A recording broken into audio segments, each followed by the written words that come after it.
We want to construct parallel box plots for the data. Now this is data we met in an earlier example, and as it happens I still have that data in the statistics package, so that's going to help me find the things I need for box plots. So if I go calculate one variable and I use list 1, then what things can I pick out from here that I need? I can pick out the minimum value. So the smallest one was 18. I can pick out the first quartile, the lower quartile. I can pick out the median. I can pick out the upper quartile and also the maximum of 54. Now for this data set I need to go back and calculate one variable stats in list 2. So what do we have? We have got a minimum value of 6. We've got 21 as our lower quartile, 27 as the median, 39 as the upper quartile, and 60 as the maximum. And we want to plot these, and these types of parallel box plots are very good for spotting comparisons between data.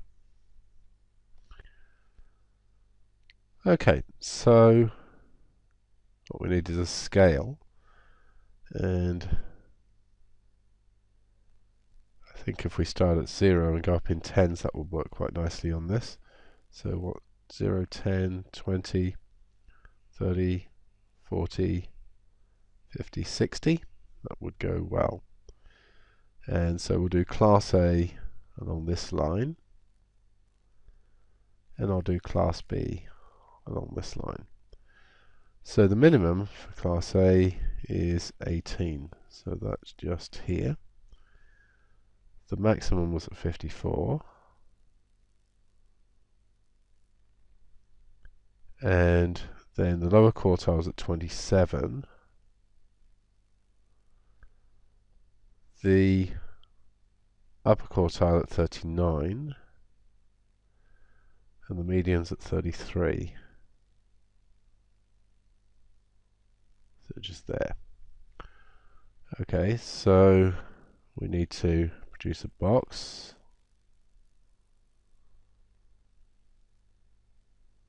So that's going to look like this. The line will go across the box at the median, and then we put the stalks like this. And apart from the fact that this stalk's slightly longer than this one, that looks fairly symmetrical, doesn't it? So let's look at our other data set. So lowest value of 6. It's really not easy to see the squares on my screen, but it's about there.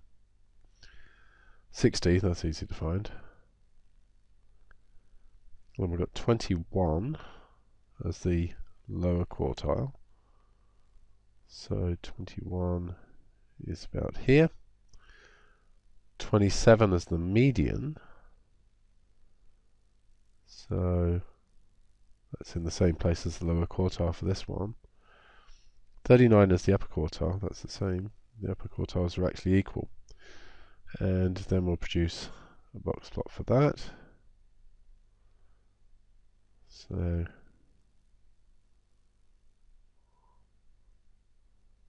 like so. And then put the stalks at the end. And we can see all sorts of things here. First of all, this one looks more skewed. More of the data's at this end and it's stretched out. And we can see from the length of the boxes that the interquartile range and the range are both bigger for class B. Now we're not actually asked to comment here, but these are the sorts of things we can see. We can immediately see that the median for this one is bigger because it's more to the right. And we can see the top mark was actually in class B, but so was the bottom mark. So there's a lot of things you can pick out very quickly once you have parallel box plots.